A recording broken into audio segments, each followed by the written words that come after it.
Hi, I'm Old Norse Specialist Dr. Jackson Crawford. Establishing the relative dates of things from the past can be a chancy business. For one thing, there is always a temptation, no matter how much we know about the past, to kind of conflate many different periods and say, well, it's all old. And that's probably not helped by the labels that we give things, right? When we talk about Old Norse being the language of Scandinavia between about 1700 and 1300 something, we're giving a pretty wide range there in which things did change appreciably much. And by calling that old, we have to come up with some other name for what came before that, right? Hence all the arguments in the scholarly literature about what to call that earlier stage attested in elder fruit that groans, whether to call it Proto-Norse or something else. In this video, what I want to talk about is a part of a poem in the Poetic Edda that contains what might be one of the few, if not only, prayers surviving to the pre-Christian Norse gods, and the surprising fact that it might in fact be older than previously generally thought.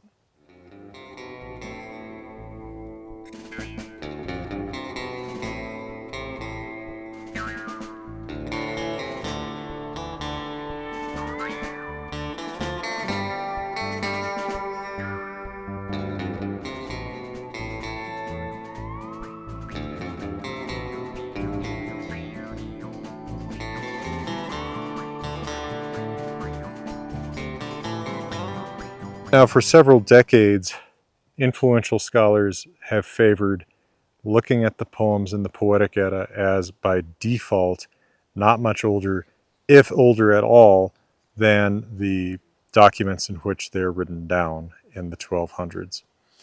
But there's always been something of a countercurrent to this that has noted that the language in many of these poems is pretty recognizably not that of the 1200s, whether because words alliterate that don't alliterate in the 1200s but would have alliterated at an earlier stage of Old Norse, Old Icelandic, or because other meta features are more archaic. Sometimes certain vocabulary is a little bit more archaic. And of course, there's some push and pull here because you can also say, well, people can learn to compose in an older language than the language that they use in their daily lives. So for example, people today can imitate an older stage of English, right? I can say, thou art a fair maid, and that doesn't mean that I'm from the 1600s. But recent research, especially begun by Leif Olsen in his master's thesis work at the University of Bergen, and then by Christopher Sapp at the University of Indiana, have, I think, pretty conclusively shown that the language of most of the Eddic poems can be systematically dated, and it can be systematically dated to a much earlier stage of the language, generally around the 900s AD. I think that's pretty cool. Really, in a sense, the idea is simple, and I'm a little bit surprised at how little attention this work has gotten. It's gotten little enough attention that I did a ton of this work independently before realizing that Olsen and especially Sapp had preempted it and published very comprehensive analyses of these questions. The fairly simple thing to do is you say, okay, let's look at poems that we can date, right? Poems that are by authors that we know and can place at least in sort of a rough range of decades. And let's say, are these poems that we don't know the authorship of, the poems of the Poetic Edda, more like this person's work or that person's work? And interestingly, if you find linguistic signatures that kind of line up with the 900s, you'll have several of those signatures. And if you find linguistic signatures of the 1200s, you'll find several of those signatures, meaning these things go together. No one in the 1200s is arbitrarily imitating, one aspect of that more archaic language. They are composing in more contemporary language for their time. So for example, Snorri Sturluson, who writes the Prose Edda, the bulk of which is in prose, but which contains a lot of his own poetry. Snorri doesn't use the particle of, which is in a lot of archaic Old Norse poetry, that replaces a prefix that's abundant in other Old Germanic languages but drops out in Old Norse. That of word that replaces the prefix is used constantly in the 900s, as much as the prefixes that it replaces are in Old English, but then we really don't see it after the mid-1000s, mid-1000s. People just aren't imitating it after that. There are also these negative suffixes, at, that are being used abundantly in the 900s, start dropping off on a similar time frame, similar chronology, and Snorri doesn't use them. And that's just to use a few examples. You should see Sap's work for a lot more about this, and of course I've made videos about it before and after I've read his work. So I myself, for a long time, have repeated sort of the conventional wisdom that there are a few poems, and here's the conventional wisdom.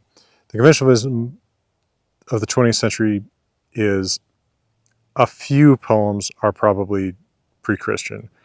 Atlakvida, Hamnesmal, Volendarkvida are the ones that really regularly come up in that list. And then some people who are a little bit more daring would say, well, when we see alliteration that works in the 900s but not in the 1200s, we might be looking at something pre-Christian. So Thrymskvida famously begins with lines that alliterate in the 900s but not 1200s Icelandic. But the sort of safe conventional view was, for the most part, we need to assume that the rest of these poems are not composed in a pre-Christian milieu, though they may be based on pre-Christian mythology. So I myself, I'm sure, and in previous videos about this have repeated that, including specifically about the poem Sigurdrífumál. Sigurdrífumál is one of the poems about the Volsung heroes in the Poetic Edda. That is, it is from the back half of the Poetic Edda, which usually has no thumb marks on it, because people want to read just the poems from the beginning about the gods. But the poems about the heroes are from the same culture and the same dates, according to this recent linguistic research. And of course, the people composing those poems would have believed in the same gods, and those heroes would have believed in the same gods. And Sigurdrífumál, the awakening of a Valkyrie who in the poem is called Sigurdrifa by the hero Sigurdr, includes Sigurdrifa's prayer to the gods.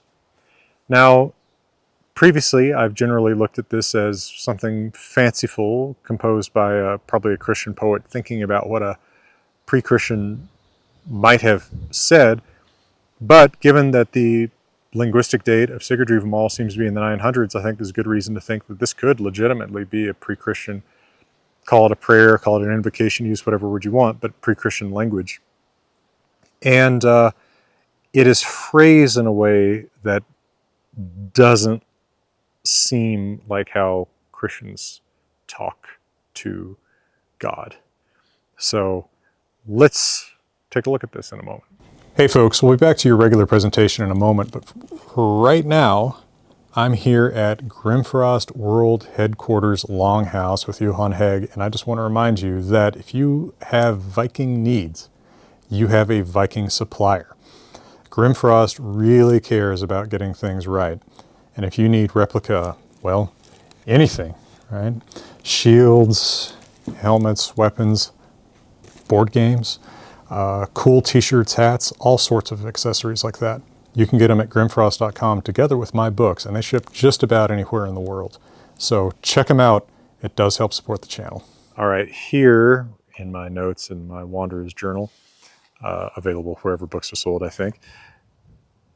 Here is an attempt to give you what this might have sounded like in 900s Old Icelandic. This will be very different from Icelandic of today.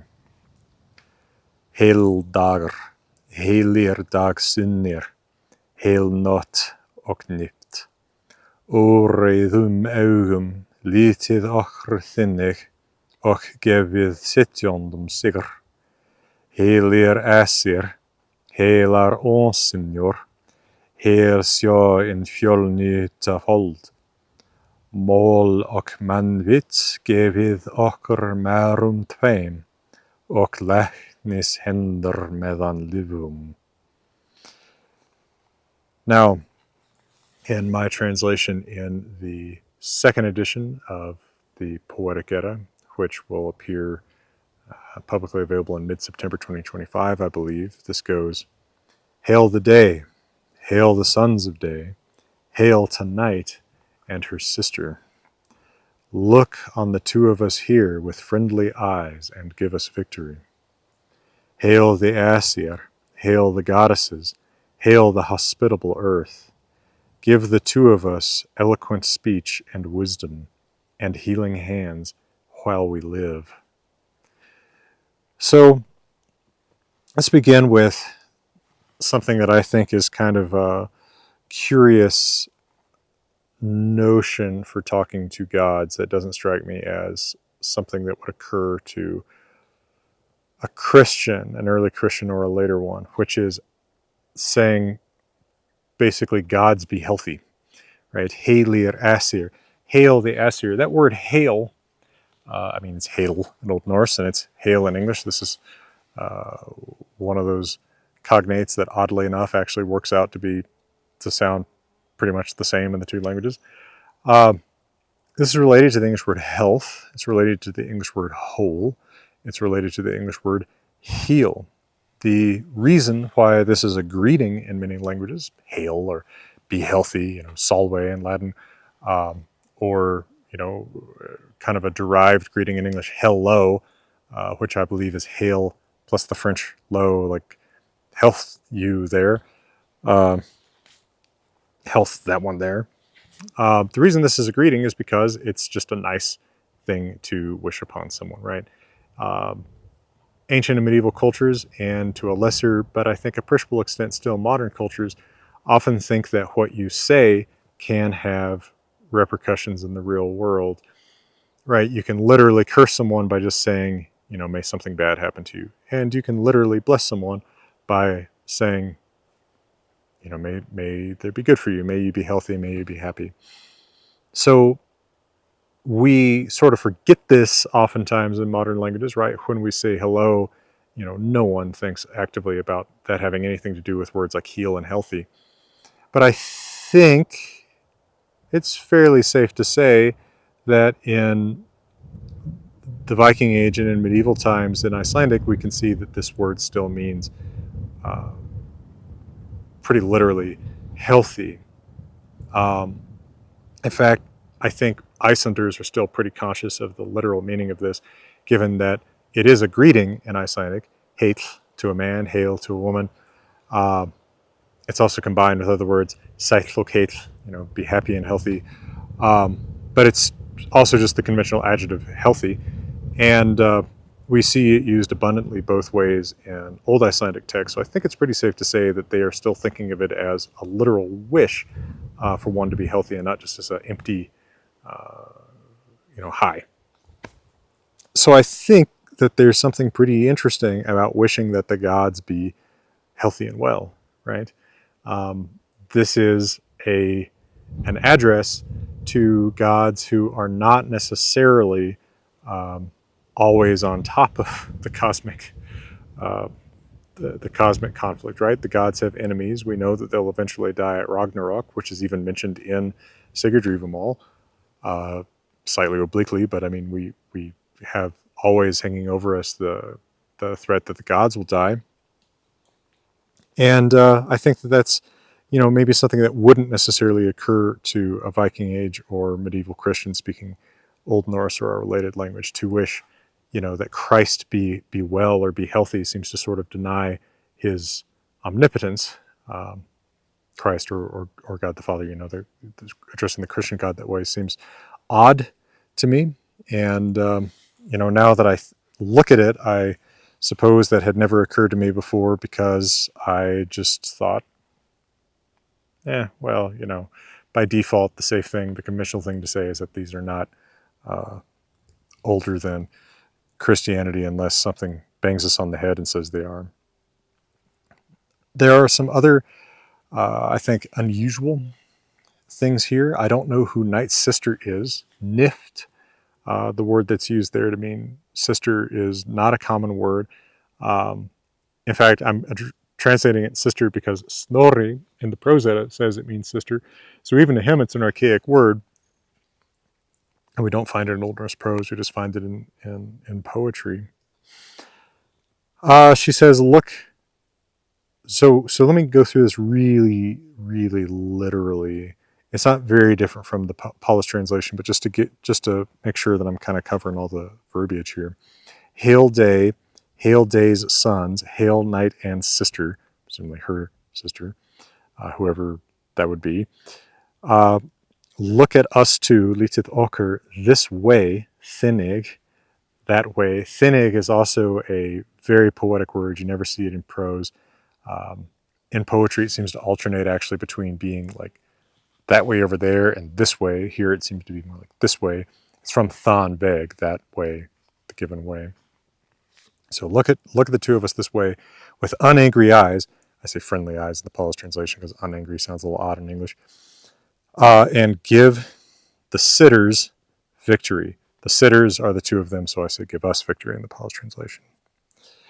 Hail Asir, hail Asinur. So hail Asir gods, hail Asir goddesses.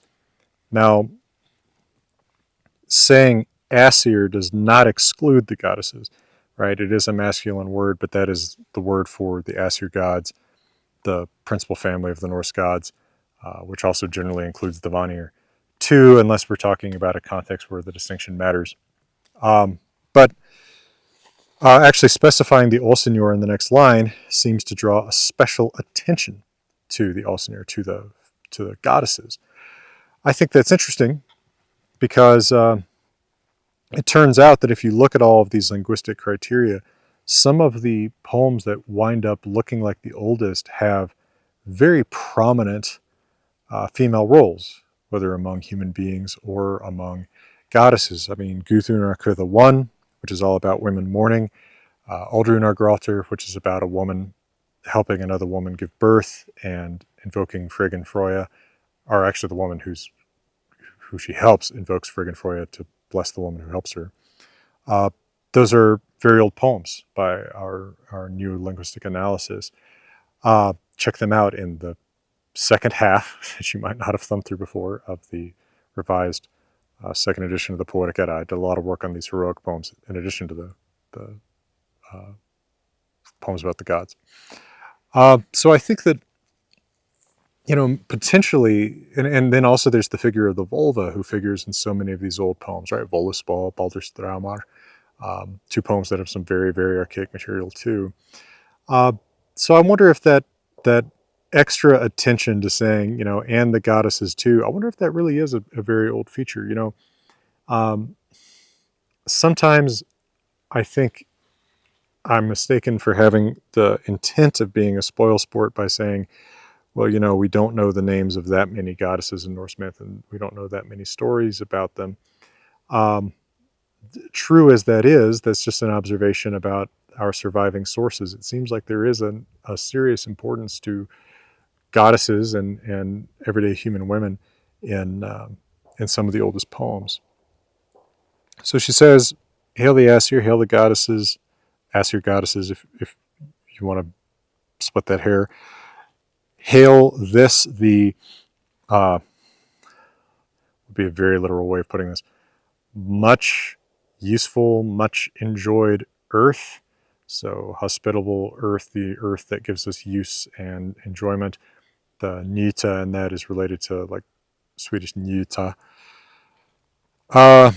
Give the two of us famous ones or great ones, marum, mole, speech, and wit, wisdom, manvit. Man wisdom is just used to alliterate with mole, very frequent alliterating pair in these poems. And healer's hands while we live. Without a specified subject, we don't have medan vit livum, and actually those left out subjects also seem to be a somewhat archaic feature. So in these two stanzas, we don't have standout major archaic features that we're dating poems by, like the and Olf particle that we see Elsewhere in this poem, Tharum Vever, Tharum Vinder, Tharum Setra Alar Saman, that that's going before those verbs is replacing a prefix that would be in a language like Old English or Gothic. We're also not seeing the suffix negatives that we see elsewhere in this poem, which are something that go out of style over time. Vellit thick itreg, that she may not deceive you in trust. But that is elsewhere in this poem. But based on the context of the rest of the poem, based on, again, the, I think, kind of heathen idea that you would wish the gods to be healthy and well because they might not be, and based on just, there's a couple little archaic-y things there, like the left out subject in the last line of that second stanza. I think that there may be a fair chance that this is legitimate invocation of the pre-Christian gods by a pre-Christian poet, and that it survives in this poem probably because it's just worked into this narrative, and not being a poem about the gods, the generations of Christians transmitting it in as oral literature and then as written literature aren't encountering it as part of a ritual, and so it's just sort of part of the story. I don't know. It's not surprising that we don't have rituals and prayers preserved for the most part, because those are exactly the things that Christians wouldn't want to transmit, even while they might find something worth transmitting in stories and wisdom. And Sigurdrífumál is full of wisdom. I mean, Sigurdrífa mostly spends most of the poem talking to Sigurdur about how he should behave wisely and ethically, and those precepts don't conflict, particularly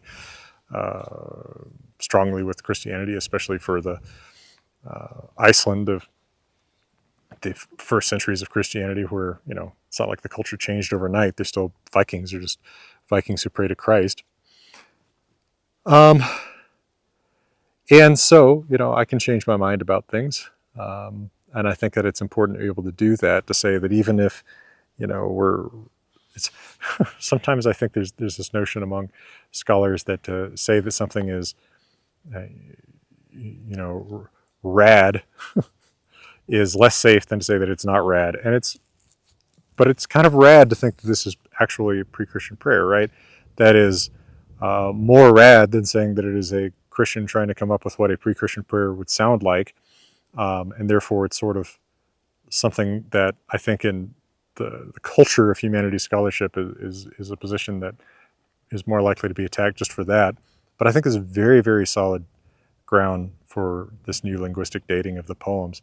And I am not, by habit or conviction, a spoil sport for the raddest notions about the Norse past. I just want to make sure that we are using responsible evidence to base our rad proclamations upon. And I think that this rad notion that we're looking at a pre-Christian prayer here is based on safe, good scholarship.